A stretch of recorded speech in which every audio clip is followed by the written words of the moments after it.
Friends, ఈరోజు ఒక different మూవీని ఎక్స్ప్లెయిన్ చేయబోతున్నాను. ఒక 18 ఏళ్ల స్టూడెంట్ 40 ఏళ్ళకి దగ్గరలో ఉన్న మహిళతో ప్రేమలో పడి రకరకాల ఆటలాడతారు. అంటే అదే వీడు పెద్ద ఆటగాడు. అయితే ఆమెని పెళ్లి చేసుకోవాలి అనుకుంటాడు. కానీ వాళ్ళ మధ్య వయసు తేడా ఉండటం వల్ల అది కుదరదు. కానీ రొమాన్స్ చేయడానికి ఎవరికీ వయసు అడ్డుగా అనిపించదు. ఏమిటో ఈ మూవీలో కూడా ఈ అబ్బాయి ఆ మహిళతో బాగా మింగుడు పడతాడు. వీడు పెద్ద ఆటగాడు. అయితే ఆ మహిళకి ఒక లవర్ కూడా ఉంటాడు. త్వరలో వాళ్ళ పెళ్లి జరగబోతోంది. కానీ అలాంటి సమయంలో వీళ్ళ వ్యవహారం ఆమె లవర్కి తెలిసిపోతుంది. ఆ తర్వాత ఏం జరిగిందో తెలుసుకోవాలంటే ఫుల్ మూవీ చూడాల్సిందే. ఇక ఆలస్యం చేయకుండా స్టోరీలోకి వెళ్దాం. మూవీ స్టార్టింగ్లో ఒక పెద్ద సిటీని చూపిస్తారు. మరోవైపు ఆర్చర్ అనే అబ్బాయి కొండ మీద కూర్చుని బీచ్ వైపు చూస్తూ ఉంటాడు. అక్కడ సముద్రంలో ఒక మహిళ స్నానం చేస్తూ ఉంటుంది. ఆమె అందం ఆర్చర్ని ఆకర్షిస్తుంది. ఆమె పేరు రియా. ఆర్చర్ దాక్కుని ఆమెను చూస్తూ ఉంటాడు. ఆర్చర్ రియాని చూస్తూ చూస్తూ పొరపాటున సౌండ్ చేసేస్తాడు. అప్పుడు రియా అతన్ని చూసేస్తుంది. కంగారు పడి అతను బీచ్ నుండి పారిపోతాడు. కొంచెంసేపు తర్వాత ఆర్చర్ తన కుటుంబంతో బజార్లో తిరుగుతూ ఉంటాడు. అతనితో పాటు తన చెల్లెలు కూడా ఉంటుంది. ఇంతలో అతనికి బజార్లో రియా కనిపిస్తుంది. రియా కూడా బజార్లో షాపింగ్ చేస్తూ ఉంటుంది. అప్పుడు ఆమె షాపింగ్ అయిపోయిన తర్వాత ఇంటికి వెళ్తూ ఉంటుంది. ఆర్చర్ ఆమె వెంట పడతాడు. రియా పని మీద ఒక హోటల్లోకి వెళ్తుంది. ఆర్చర్ కూడా తనని ఫాలో చేస్తూ ఆ హోటల్లోకి వెళ్తాడు. అక్కడ అన్ని రూములు వెతుకుతూ చివరికి రియా రూమ్ దగ్గరికి వెళ్తాడు. అదే సమయానికి రియా తన చెప్పులు తీసుకోవడానికి బయటకు వస్తుంది. రియా ఆర్చర్ని చూసి నువ్వు బీచ్ దగ్గర కనిపించిన అబ్బాయి కదా అంటుంది. అప్పుడు ఆర్చర్ కాదు కాదు అంటూ కంగారు పడుతూ అక్కడి నుంచి వెళ్ళిపోతూ ఉంటాడు. రియా అతన్ని రూమ్లోకి రమ్మని పిలుస్తుంది. ఆమె మాట విని ఆర్చర్ లోపలికి వెళ్తాడు. రియా తనని పూర్తిగా పరిశీలిస్తుంది. తర్వాత అతని బట్టలు విప్పి మింగుడు పడాలని చూస్తుంది. ఆర్చర్ కంగారు పడి అక్కడి నుంచి వెళ్ళిపోతాడు. అతను 18 ఏళ్ల కుర్రాడు. ఇతను హై స్కూల్లో చదువుతున్నాడు. రియా ఒక కొరియర్ కంపెనీలో డెలివరీ జాబ్ చేస్తూ ఉంటుంది. ఈమె వయసు దాదాపు 40. ఇప్పుడు మనం చూస్తున్న స్టోరీ వీరిద్దరి మీద ఆధారపడి ఉంటుంది. ఇక చూడాలి ఆర్చర్ తన బాణాన్ని ఎప్పుడు రియాకి గుచ్చుతాడో. ఇక మరుసటి రోజు ఆర్చర్ స్కూల్లో ఉంటాడు. చదువులో ఇతను చాలా బ్రైట్ స్టూడెంట్. స్కూల్ అయిపోయిన తర్వాత ఆర్చర్ రియా ఉన్న హోటల్ వాళ్ళకి ఫోన్ చేసి నేను రియా బంధుని అని అబద్ధం చెప్పి ఆమె అడ్రస్ తీసుకుంటాడు. మరోవైపు రియా తన పనిలో బిజీగా ఉంది. ఆమె లెటర్స్ డెలివరీ చేస్తూ ఉంటుంది. దూరం నుంచి ఆర్చర్ ఆమెను చూస్తాడు. హోటల్ అడ్రస్ తీసుకున్నాడు కాబట్టి ఆమెను చూసిన తర్వాత ఇంటికి వస్తాడు. ఆర్చర్ అమ్మ పేరు మేరీ. ఆమె తన ఇద్దరు పిల్లల్ని చాలా ప్రేమగా చూసుకుంటూ ఉంటుంది. మరోవైపు రియా లెటర్లు డెలివరీ చేసి ఆఫీస్కి వచ్చేస్తుంది. సాయంత్రం డ్యూటీ అయిపోయిన తర్వాత తను ఇంటికి వెళ్తూ ఉంటే ఆమె సైకిల్ మీద పువ్వులుంటాయి. వాటిని ఆర్చరే రియా కోసం అక్కడ పెట్టుంటాడు. ఆమె అవి ఇంటికి తీసుకుని వెళ్తుంది. మరుసటి రోజు మళ్ళీ రియా తన పని తాను చేసుకుంటూ ఉంటుంది. ఆర్చర్ స్కూల్కి వెళ్లకుండా తనని ఫాలో చేస్తూ ఉంటాడు. రియా సైకిల్ ఆపి ఆర్చర్ దగ్గరికి వెళ్ళి ఎందుకు డైలీ నన్ను ఫాలో చేస్తున్నావని అడుగుతుంది. అప్పుడు ఆర్చర్ నేను ఇటువైపుగా వెళ్తున్నానని అబద్ధం చెప్తాడు. అతను చెప్పేది అబద్ధమని రియా పసిగడుతుంది. నువ్వు నా వెంట పడొద్దు, నువ్వు నా నుంచి దూరంగా ఉండని చెప్పి అక్కడి నుంచి వెళ్ళిపోతుంది. ఆర్చర్ ఈమె చెప్పిన దాన్ని చాలా లైట్గా తీసుకుంటాడు. సాయంత్రం రియా తన ఇంటికి వెళ్తుంటే మళ్ళీ అక్కడికి ఆర్చర్ వస్తాడు. ఆమె చేతిలో ఉన్న బ్యాగ్ పట్టుకుని సహాయం చేయాలని చూస్తాడు. ఎలాగైనా సరే ఆమెతో స్నేహం చేయాలని ప్రయత్నిస్తూ ఉంటాడు. అప్పుడు రియా ఆర్చర్ని బయట నిలబెట్టి నాకు ఒక లవర్ ఉన్నాడు, అది కాక నీకు నాకు ఏజ్లో చాలా డిఫరెన్స్ ఉంది, మన ఇద్దరికి ఫ్రెండ్షిప్ కుదరదని చెప్పి అక్కడి నుంచి పంపించేసి తలుపులు వేసుకుంటుంది. రియా ఇంకా తలుపు దగ్గర నిలబడి ఆలోచిస్తూ ఉంటుంది. అంతలో ఆర్చర్ కింద పడ్డ శబ్దం వస్తుంది. అప్పుడు వెంటనే రియా అక్కడికి వెళ్ళి అతను లేవడానికి సహాయం చేస్తుంది. కింద పడడం వల్ల అతని చేతికి గాయమై ఉంటుంది. అందువల్ల రియా ఆర్చర్ని ఇంట్లోకి తీసుకెళ్లి అతని గాయానికి ఫస్ట్ ఎయిడ్ చేస్తుంది. అప్పుడు ఆర్చర్ ఆమెని నీ లవర్ ఎక్కడున్నాడని అడుగుతాడు. ఆమె అతను వేరే ఊర్లో ఉన్నాడు, త్వరలోనే వస్తాడని చెప్తుంది. అప్పుడు ఆర్చర్ నువ్వు ఆ రోజు హోటల్లో ఏం చేస్తున్నావని అడుగుతాడు. దానికి రియా ఈ ఇంట్లో వర్క్ జరుగుతున్నందువల్ల ఒకరోజు స్టే చేయడానికి హోటల్కి వెళ్ళాను అని చెప్తుంది. అప్పుడు ఆర్చర్ అది హోటల్ కాబట్టి నేను భయపడి పారిపోయాను, ఇప్పుడు ఇల్లు కాబట్టి నేను భయపడి పారిపోను అంటాడు. ఈ మాట విన్నాక రియా తనని బెడ్రూమ్లోకి తీసుకువెళ్తుంది. ఆమె కూడా చాలా రోజుల నుంచి ఆకలితో ఉంది. అందువల్ల మింగుడు పడాలి అనుకుంటుంది. ఆమె మెల్లిగా తన బట్టలు విప్పేస్తూ ఉంటుంది. ఇది చూసి ఆర్చర్ కూడా తన ప్యాంట్ విప్పుతాడు. ఇక బ్యాటింగ్కి వెళ్ళక ముందే ఆర్చర్ అవుట్ అయిపోతాడు. ఈ రోజు కూడా ఆర్చర్ ఏమీ చేయలేకపోయాడు. అందుకే రియా తనని ఇంటికి వెళ్ళిపోమని చెప్తుంది. ఆర్చర్ వెళ్తూ మళ్ళీ నేను రావచ్చా అని అడుగుతాడు.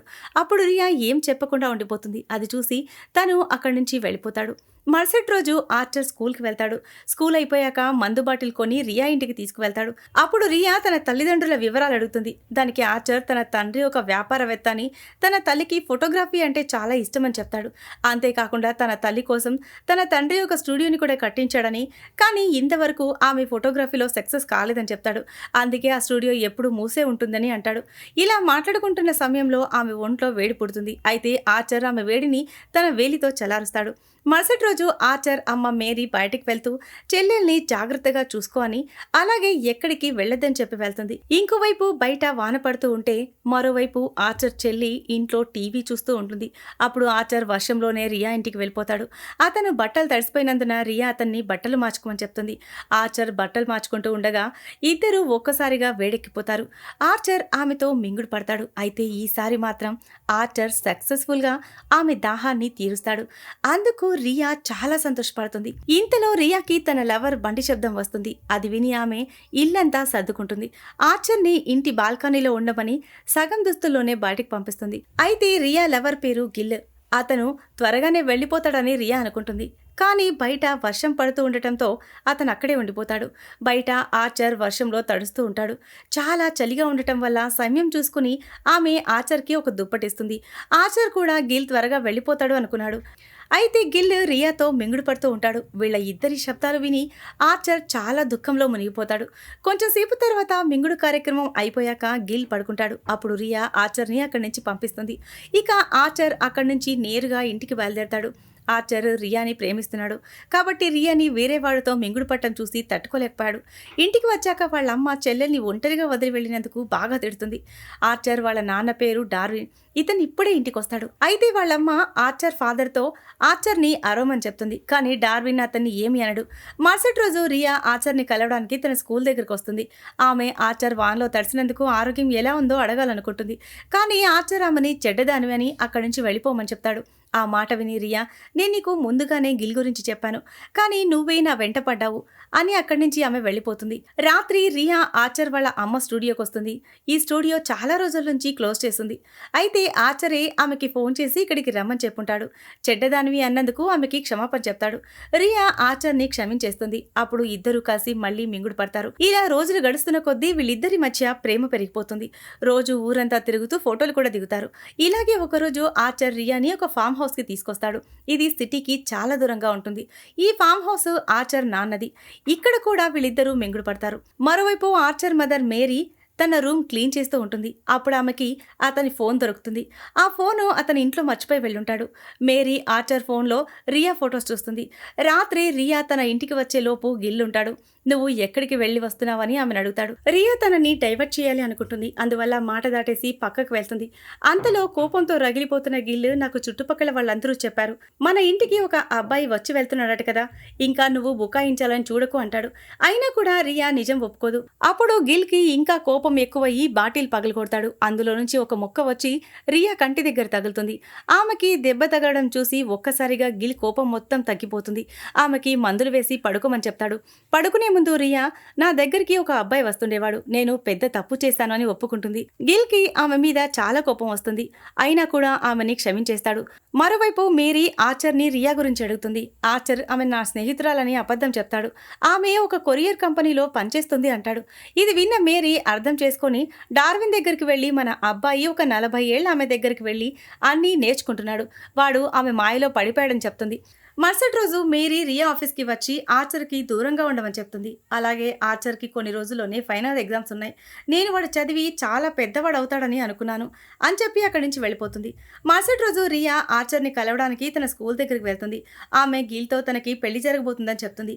అలా అయినా ఆర్చర్ తనని మర్చిపోయి ఎగ్జామ్స్ మీద కాన్సన్ట్రేషన్ చేస్తాడని అనుకుంటుంది. అయితే రియా పెళ్లి తొందరలోనే జరగబోతోందని ఆర్చర్ దీని గురించి ఆలోచించుకుంటూ ఉండేవాడు. అయితే ఆర్చర్ ఎగ్జామ్ రోజు స్కూల్లో లేకుండా, అతని ఇంట్లో కూడా లేకుండా ఎక్కడికో వెళ్ళిపోయి ఉంటాడు. ఇది చూసి ఆర్చర్ తల్లిదండ్రులు ఇద్దరూ కంగారు పడిపోతారు. ఎట్టి పరిస్థితుల్లో ఆర్చర్ ఎగ్జామ్ రాయాలి, లేకపోతే తనకి ఒక సంవత్సరం వేస్ట్ అయిపోతుంది. ఈ రోజు రియా పెళ్లి కూడా జరగబోతోంది. ఇక గిల్ పెళ్లికి తన కారుని అలంకరించి సిద్ధం చేస్తూ ఉంటాడు. ఇంతలోనే డార్విన్ అక్కడికి వచ్చి ఆర్చర్ గురించి అడుగుతాడు. డార్విన్కి అనుమానంగా ఉండేది ఆర్చర్ రియా దగ్గరికి వచ్చాడేమోనని. కానీ రియా కూడా అతని మాటలు కిటికీలోంచి వింటుంది. వెంటనే ఆమె కూడా డార్విన్ దగ్గరకు వస్తుంది. డార్విన్ ఆమెను కూడా ఆర్చర్ గురించి అడుగుతాడు. రియా దగ్గర ఆర్చర్ లేడు, కానీ తనకు తెలుసు ఆర్చర్ ఎక్కడ ఉంటాడో. వెంటనే ఆమె కూడా డార్విన్తో కలిసి కార్ ఎక్కి ఆర్చర్ని వెతుకుతూ ఉంటుంది. కొంచెం సేపటి తర్వాత వాళ్ళు డార్విన్ ఫామ్ హౌస్ దగ్గరికి వెళ్తారు. ఒకప్పుడు ఇక్కడే ఆర్చర్, రియా మెంగుడు పడుతూ ఉండేవాళ్ళు. వీళ్ళకి ఆర్చర్ ఈ ఫామ్ హౌస్లో దొరుకుతాడు. వాడక్కడ ఫుల్లుగా తాగి పడిపోయి ఉంటాడు. వాళ్ళిద్దరూ కలిసి తన నెత్తి మీద చల్లని నీళ్లు కుమ్మరిస్తారు. అప్పుడు కొంచెం మత్తు దిగ్గానే ఆర్చర్ లేచి డార్విన్ని కొట్టి, నువ్వు ఎప్పుడు నాకు కొంచెం సమయం కూడా ఇవ్వలేదు, ఇప్పుడు పెద్ద నా గురించి బాధపడుతున్నావా అని అంటాడు. అయినా కూడా డార్విన్ లేచి ఆర్చర్ని భుజాల మీద వేసుకుని కారులో తీసుకెళ్తాడు. కొంచెం సేపు తర్వాత ఆర్చర్ ఎగ్జామ్ హాల్లో ఎగ్జామ్ రాస్తూ ఉంటాడు. మరోవైపు రియా గిలిల పెళ్లి జరిగిపోతుంది. ఆర్చర్కి రియాతో తనకు పెళ్లి జరగదని అర్థమైపోతుంది. ఎందుకంటే వాళ్ళకి వయసులో చాలా పెద్ద తేడా ఉంది. ఇప్పటి నుంచి ఆర్చర్ జీవితంలో ముందుకు వెళ్తాడు. రియా లేకపోయినా కూడా అతను చాలా సంతోషంగా ఉన్నాడు. ఈ సీన్తోనే ఈ మూవీ ఎండ్ అవుతుంది. సో ఇది ఫ్రెండ్స్ ఇవాల్టి స్టోరీ. ఈ స్టోరీ కనుక మీకు నచ్చినట్లయితే మరికొన్ని ఇంట్రెస్టింగ్ స్టోరీస్ కోసం ఛానల్ని సబ్స్క్రైబ్ చేయండి. Thanks for watching.